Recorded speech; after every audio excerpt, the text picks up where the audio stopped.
Hello students. In earlier classes, as you know, we were discussing about the foreign trade of India and the demographic division of India under the British rule. In continuation with that, in today's class, we will discuss occupational structure of India under the British rule. First of all, we have to understand what does occupational structure mean. Occupational structure means number of persons working across different sectors, working population, basically working population under different sectors, people who can work, number of persons across different sector is occupational structure. And what are those different sectors? Those different sectors can be agriculture sector, manufacturing sector or service sector. So if we have to find out, if we have to calculate how many persons are employed in each of the sector, then that would be our occupational structure. उसे हमारा occupational structure कहा जाएगा. Clear है? Simple सा एक occupational structure का definition, एक meaning हमने देखा. तो ब्रिटिश रूल के टाइम पे कौन से सेक्टर के अंदर ज़्यादा लोग एम्प्लॉयड थे, कैसा था हमारा ऑक्यूपेशनल स्ट्रक्चर, वो हम देखते हैं. ठीक है, चलिए आइए पहले देखते हैं क्या लिखा हुआ है. Features of occupational structure. दो फीचर्स बेसिकली हमको देखने को मिलेंगे. क्या है? एक है agriculture sector, manufacturing sector, service sector के अंदर पॉपुलेशन कितनी एम्प्लॉयड थी. ऑब्वियसली हमारे यहाँ पे इंडस्ट्रीज थी नहीं, ठीक है, मैन्युफैक्चरिंग इतनी होती नहीं थी, तो मैन्युफैक्चरिंग सेक्टर के अंदर सबसे कम लोग आपको वहाँ पे मिलेंगे.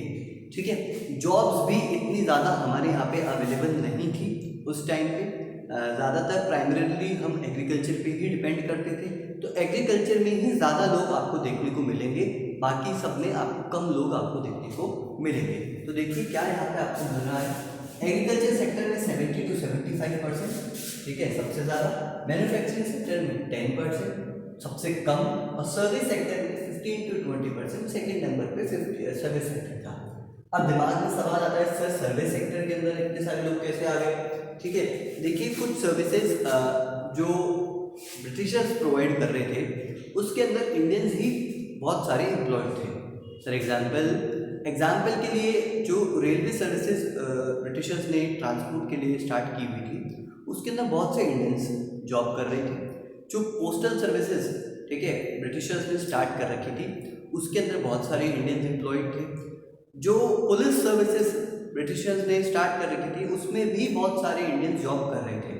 क्रिश्चियन मिशनरीज जो उनके स्कूल्स थे, ठीक है, उसमें भी कुछ इंडियंस जॉब कर रहे थे. तो ये कुछ सर्विसेज थी जो ब्रिटिशर्स प्रोवाइड कर रहे थे, और उनके अंदर हमारे इंडियंस भी एम्प्लॉयड थे. उनके लोग भी एम्प्लॉयड थे, लेकिन काफ़ी इंडियंस भी इसके अंदर एम्प्लॉयड थे. इस वजह से सर्विस सेक्टर के अंदर आप देख सकते हैं 15 to 20% जो लोग हैं वो वहाँ पे आपको मिलेंगे. तो एक ही फीचर हमको दिखा कि अक्रॉस डिफरेंट सेक्टर्स कितने लोग हमारे यहाँ पे थे. क्लियरली हम इससे आइडेंटिफाई कर सकते हैं इंडिया एक एग्रीकल्चर बेस्ड जो कंट्री थी वो था, है और रहेगी. ठीक है, और सर्विस मैन्युफैक्चरिंग इंडस्ट्री कम थी.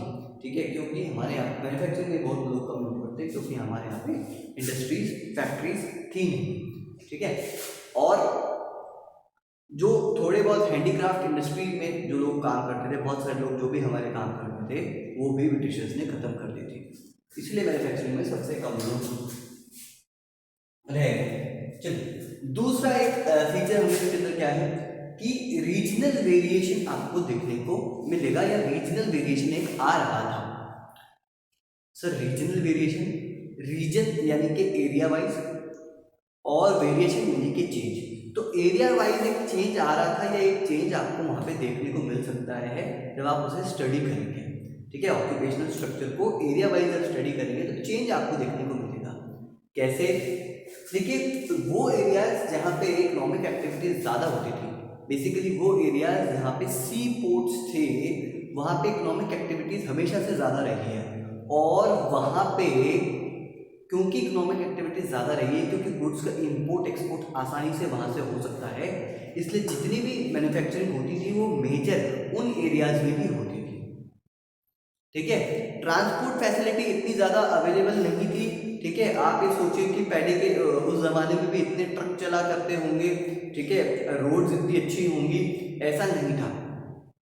आज नॉर्थ से साउथ तक, ईस्ट से वेस्ट तक अच्छी कनेक्टिविटी, रोड्स की, ट्रांसपोर्ट फैसिलिटी के हमारे पास में है, लेकिन तब ऐसा नहीं था। इसलिए सी पोर्ट्स पे ही ज़्यादा मैन्युफैक्चरिंग होती थी, ठीक है। आज तो हर सिटी, एक मेजर सिटी के अंदर आपको इंडस्ट्रीज देखने को मिल जाएंगी, मैन्युफैक्चरिंग देखने को मिल जाएंगी, ठीक है। हमारे जयपुर में भी काफ़ी सारी आपको मैन्युफैक्चरिंग देखने को मिल जाएंगी, लेकिन ऐसा तब नहीं था। तो इसलिए पोर्ट सिटीज़ पे ज़्यादा इंडस्ट्रीज, ज़्यादा फैक्ट्रीज लगा करती थी। इसीलिए मैड्रास प्रेसिडेंसी, बॉम्बे एंड बंगाल, यहाँ पे क्या शिफ्ट देखने को मिलेगा, shift from agriculture to manufacturing and services, ठीक है। मैन्युफैक्चरिंग, एग्रीकल्चर से लोग निकल के मैन्युफैक्चरिंग में जा रहे थे, सर्विसेज में जा रहे थे। लेकिन लोग शिफ्ट कब हो सकते हैं, जब उनको ऑप्शन अवेलेबल हो, और ऑप्शन कहाँ अवेलेबल था, इन एरियाज में अवेलेबल था। बाकी एरियाज में भी हो सकता है लोग शिफ्ट होना चाहते हो, लेकिन उनके पास में ऑप्शन अवेलेबल नहीं था, इन एरियाज में ही अवेलेबल था। Madras presidency, Bombay and Bengal. Madras presidency के अंदर क्या क्या ले लिया, हमारे साउथ के स्टेट्स जो हैं वो इन्होंने मैड्रास प्रेसिडेंसी के अंदर काउंट किए हैं। फॉर एग्जांपल केरला, कर्नाटका, ठीक है, आंध्रा एंड तमिलनाडु, सारे ही सी पोर्ट्स वाले स्टेट हैं। तमिलनाडु में सी पोर्ट मिलेगा, केरल, कर्नाटका, सब में सी पोर्ट आपको मिलेगा। तो ये सी पोर्ट की कनेक्टिविटी वाले स्टेट्स में मैन्युफैक्चरिंग स्टार्ट हो गई थी, इसलिए एग्रीकल्चर से लोग निकल के वहाँ उस मैन्युफैक्चरिंग में जा रहे थे। चलिए, कुछ एरियाज ऐसे भी थे जहाँ पे एग्रीकल्चर से लोग ज़्यादा जा रहे थे। क्यों सर? क्योंकि वहाँ की जो सिचुएशंस थी, वहाँ की जो कंडीशंस थी, वो एग्रीकल्चर को ज़्यादा फेवर करती थी। For example states like Punjab, Haryana and even are Rajasthan, ठीक है। राजस्थान के अंदर भी वीट अच्छे से ग्रो हो सकता है, अच्छी सिचुएशन है हमारे पास में, अच्छी कंडीशंस है, थोड़ा वाटर स्केर्सिटी है, लेकिन वीट जो है वो ग्रो हो सकता है। बाजरा, जिसको ज़्यादा वाटर नहीं चाहिए, वो आसानी से ग्रो हो सकता है। मस्टर्ड, सरसों, जिसे ज़्यादा नहीं चाहिए, क्या कहते हैं, पानी, वो भी आसानी से ग्रो हो सकता है, ठीक है। कुछ एरियाज के अंदर ग्राउंडनट यानी कि मूंगफली भी ग्रो होती है, ठीक है। तो हालांकि मूंगफली को मॉइस्चर चाहिए होता है थोड़ा सा, लेकिन कुछ एरियाज में वो भी हमारे यहाँ पे अच्छी देखने को मिलती है। तो ये एरियाज ऐसे थे, पंजाब, राजस्थान, हरियाणा, जहाँ पे लोग एग्रीकल्चर के अंदर शिफ्ट ज़्यादा हो रहे थे, कैटल फार्मिंग के अंदर लोग शिफ्ट हो रहे थे, एग्रीकल्चर एक्टिविटीज़ में शिफ्ट हो रहे थे, ठीक है। इंडस्ट्रीज जहाँ पे नहीं थी, तो लोग यहाँ पे एग्रीकल्चर के अंदर लोग ज़्यादा जा रहे थे। तो ये एक ओवरऑल ऑक्यूपेशनल स्ट्रक्चर हमारा है, ठीक है। So this was the occupational structure of India under the British rule. Different sectors की भी बात कर ली, उसकी फीचर्स देख लिए। So that's all for today. We will continue our discussion in next class. Thank you.